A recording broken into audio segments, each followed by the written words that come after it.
Our second speaker is coming to us from Greece. Welcome, Sandy. Good morning. Hello to everyone. It's good morning there. And yes, good morning from Athens. And late good afternoon. Yes, good afternoon to you. Thanks for having me today. Good. Our second speaker is Sandy, I have to say, Sakorrafou. Yes, right. I was actually told that by a Greek speaker here in person, so thank you. Sandy is a postdoctoral researcher at the Institute of Historical Research, National Hellenic Research Foundation, with a PhD in History and Philosophy of Science from the University of Leeds, UK, and she's pursuing a master's degree in Orthodox Christian Theology and Religious Pluralism at Hellenic Open University. And Sandy's title is Greek Orthodox Views on Religion and Technology, the Beginning of a Beautiful Friendship. Sandy, I'm handing it over to you now. Okay, thank you. On the outbreak of the coronavirus pandemic, the Greek government decided to temporarily prohibit the performance of any type of rites in religious places of worship for the second half of March 2020. The Church of Greece obeyed the imperatives of the secular state, though there were cases of non-compliance by priests who were convinced that the church submitted without resistance to the state power.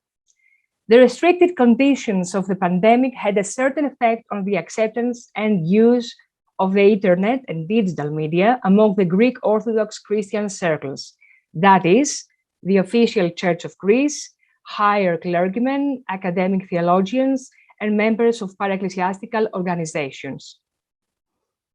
Online broadcasts of religious content through social networks multiplied, and the live streaming of divine services, for example, from the cathedral in Athens through YouTube or from the ecumenical patriarchate through Facebook, temporarily changed the way believers could experience church life. More metropolitans and priests got involved in digital media, especially the younger ones who were more familiar with the new technologies. More parish churches began to use social media to remotely communicate with the congregation, to embrace and support it through the health crisis. Modern technology proved to be a beneficial friend to Orthodox Christianity, though there was serious concern about whether digital broadcasting of the divine liturgy was a proper alternative of attending the service in person. Everyone was feeling startled by the fact that for the very first time, the service of Holy Communion, though not individual worship, had been suspended. Now, in the last 2 decades, religion online, which has to do with religious information, was in dynamic development in Greece. The internet was regarded as a useful tool for pastoral care and information. Digital media were not only the quickest and cheapest way to communicate with the congregation, but also a direct and honest way to respond to any fake news related to the Christian life. Moreover, they were offering a new form of catechisms that is closer to young people. For example, by running a video series on a Metropolis website, one could talk about the important issues of the Orthodox faith with them. The digital world, conceived as a sphere for the reiteration of Pentecost, provided the possibility of communicating with users around the world and talking to them about the truth of Orthodoxy. Now, as the restrictive health measures of the pandemic left the clergy and the congregation yearning for the church as a Eucharistic community, the issue of online religion, which has to do with virtual practices, was raised.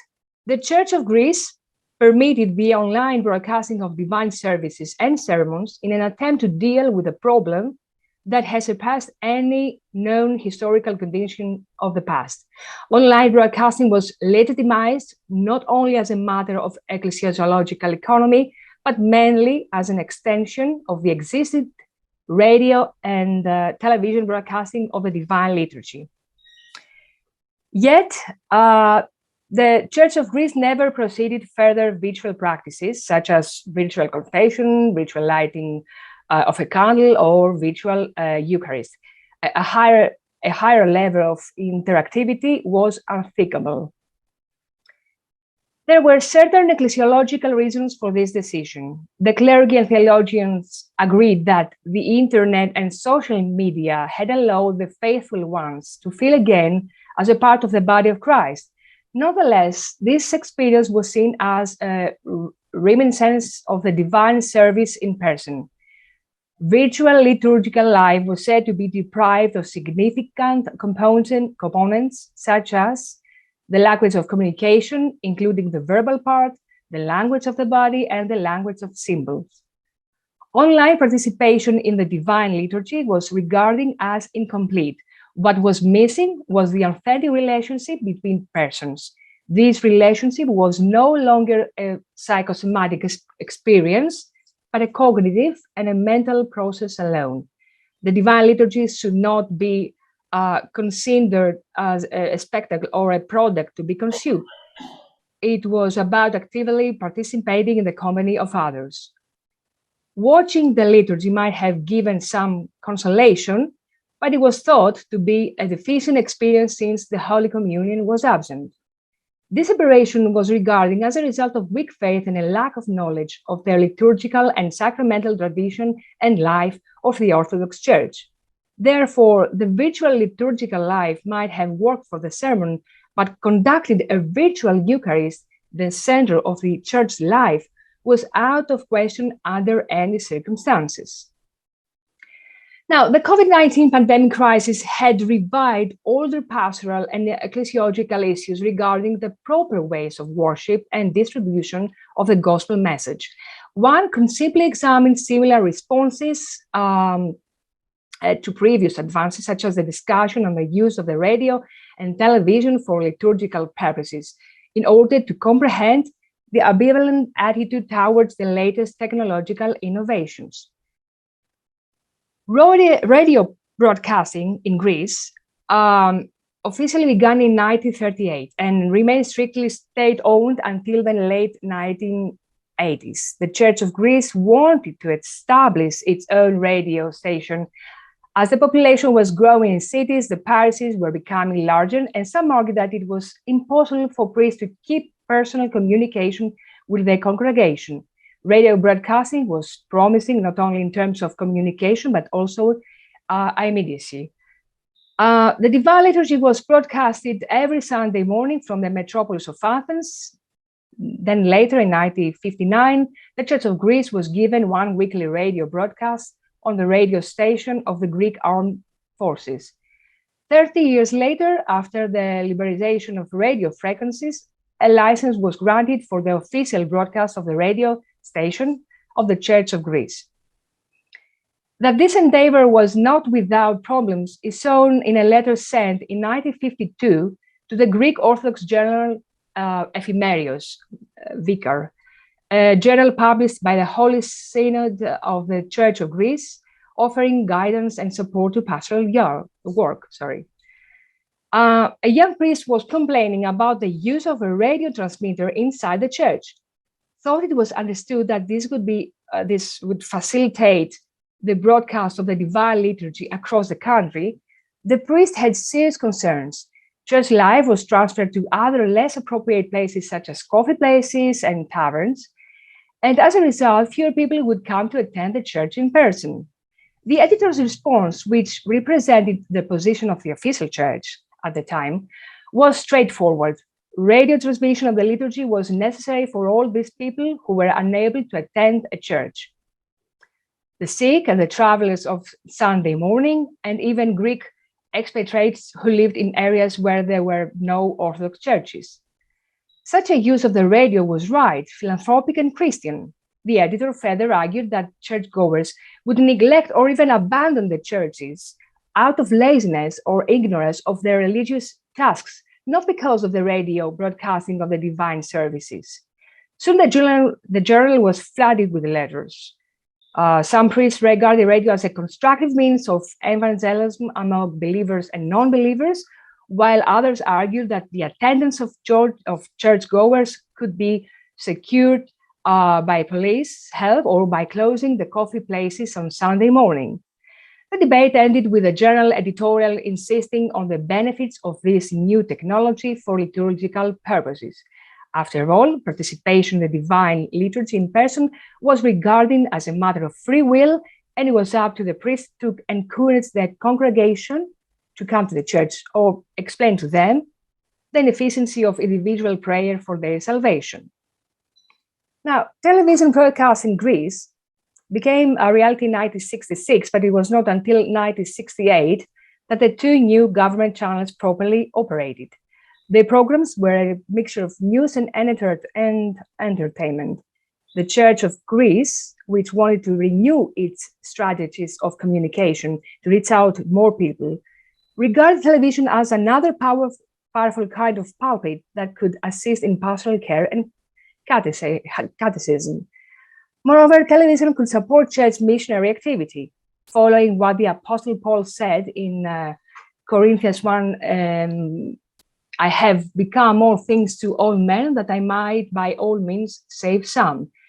Television, as radio refer, could enter the so-called private sphere, bringing Christ into every house.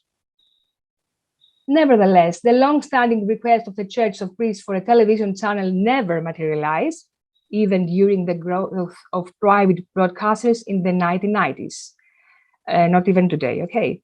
The church was restricted to the broadcasting of the divine liturgy on Sunday morning and a couple of religious-themed shows, through the public television broadcaster.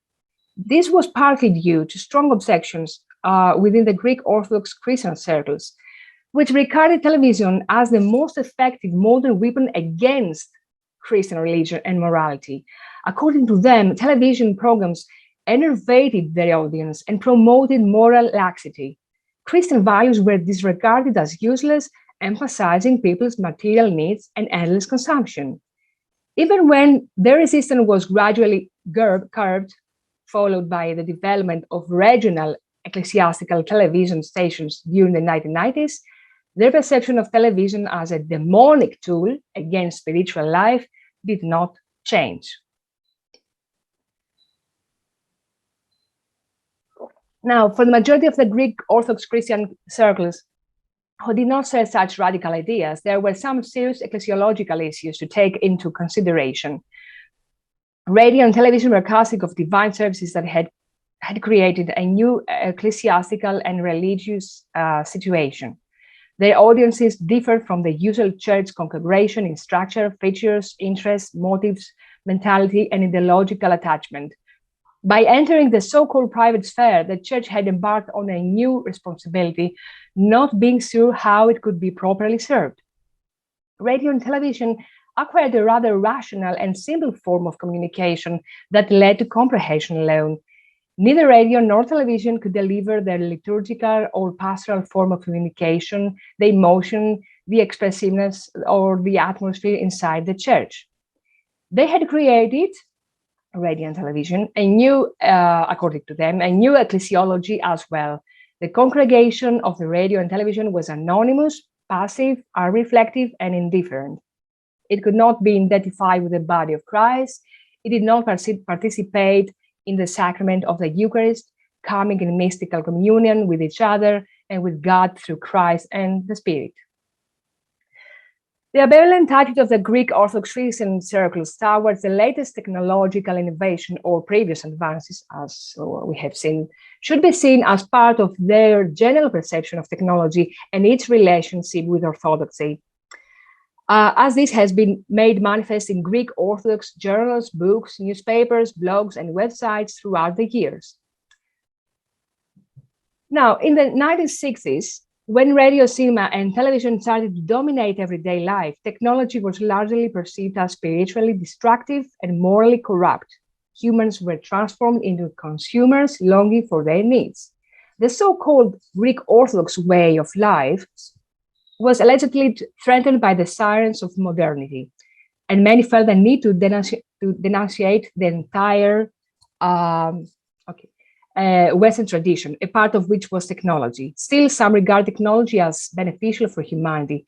Technology not only provided higher living standards, more educational opportunities for the lower social class, but also better labor conditions. Throughout the 1980s and the 1990s, the Neo-Orthodox movement that combined Orthodox theology, traditionalism, and left-wing politics continued to exercise the very same criticism of the secular Western vision. Yet, there were theologians who shared a conciliar disposition toward technology. For them, modern technology directly affected the ontology of human nature and the self-awareness of humans as beings with free moral choices and spiritual pursuits. However, the problem was not the technology itself, but the way human beings were reacting to the test of their humanism as life and morals became more complex. During his leadership as Archbishop of Athens and all Greece until 2008, Christodoulos encouraged the dialogue between Orthodox Christian theology and technology and science through conferences and symposia. He also founded the Synodical Committee for Bioethics. Nowadays, the progressive current within the Greek Orthodox Christian circles continues to discuss scientific and technological achievements and their relation to the Orthodox Christian faith. The so-called neo-traditional movement condemns Western thought, though it does not deny the benefits of Western science and technology. Now, let me give you some closing remarks, some preliminary closing remarks. Orthodoxy and technology, as we know, existed even before the pandemic, but it was during the health crisis, or it seems so, that the inevitability of their relationship was made clear to most Greek Orthodox Christians. Could this be the beginning of a beautiful friendship between Orthodoxy and technology? The answer is to be found in the ambivalent attitude of the Greek Orthodox Christian circles towards any technological advance. There is hesitation and fear that technology may alter the rituals or destroy the Orthodox doctrine. Because technological advances allegedly embody the values and the ideology of secular life. Yet, at the same time, technology is generally viewed as morally neutral. And it is said that it can only be beneficial for all people if the clergy attempts to appropriate the latest technology for its pastoral needs, infusing it with Christian moral values. It is true that while religion online, which, as I said, it has to do with information, religious information through websites, was easily accepted even by those who disapproved of the internet and social media, at least at the beginning. Online religion, which has to do with virtual activities, as we said, religious virtual activities, seems to be unviable. It is neither digital illiteracy that makes the Greek Orthodox Christian circles refuse a virtual liturgical life, nor a naive perception of the digital space as being a gradual continuation with radio and television space. It seems that it's closely related to the way they perceive the religious identity, never doubting its collective character, conceiving the church, the body of Christ, as coming together in one place, a synaxis where the church is never separated from the Eucharist. Thank you.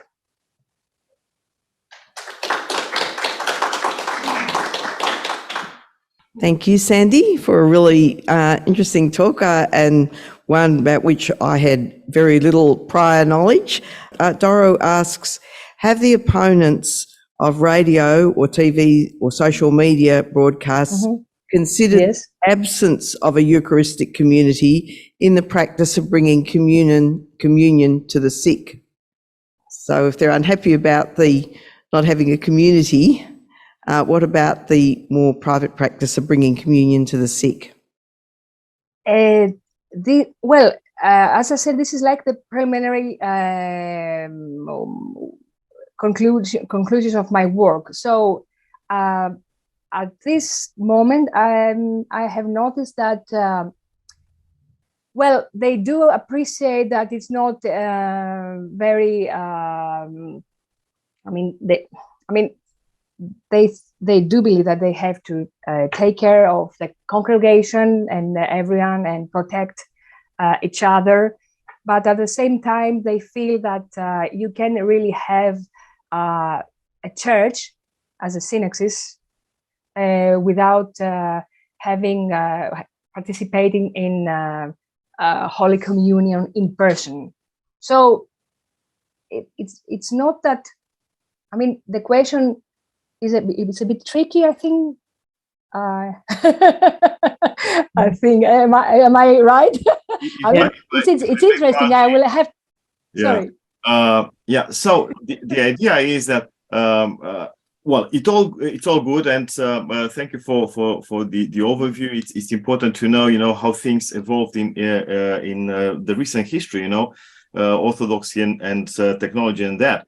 But I believe that we should also become quite realistic that what we have experienced in the last few years with the pandemic might not be the end of it.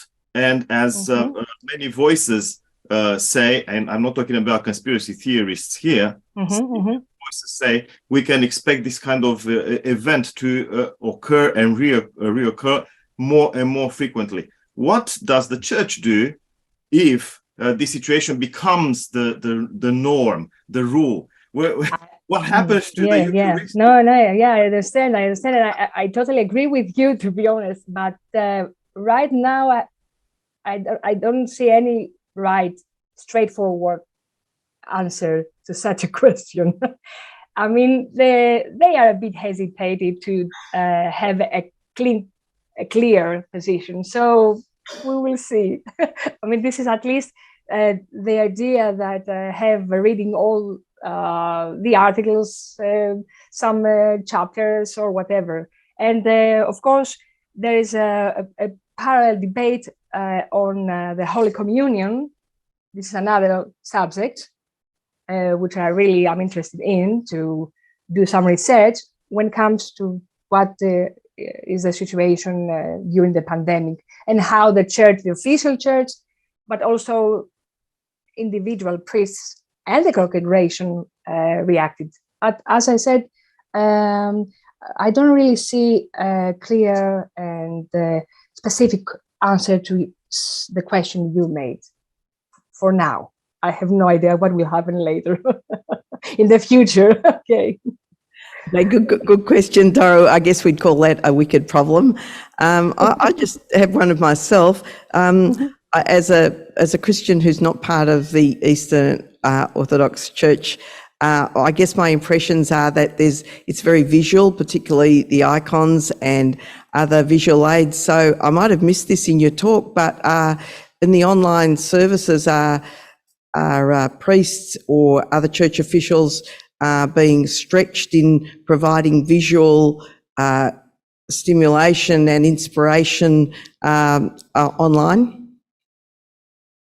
No, it's just they broadcast from inside the temple. So you have the chance to see the icons just by watching the service. So not something really special. I understand that. Do you ask me if there's any special effects or something? So essentially, it's watching the service within the church, and any visual inspiration is coming from what you see in that. It's like exactly. It's like the online broadcasting is like an extension of the television broadcasting, nothing more. So so the believer has to have his or her own icons besides her or him. So that's all. Yeah, so that's the lack, really. Okay. That's sad. So look, thanks so much for speaking to us. Thank you, Sandy. And it's really, really interesting to hear insight from a situation that most of us don't know much about. And we thank you once again for that.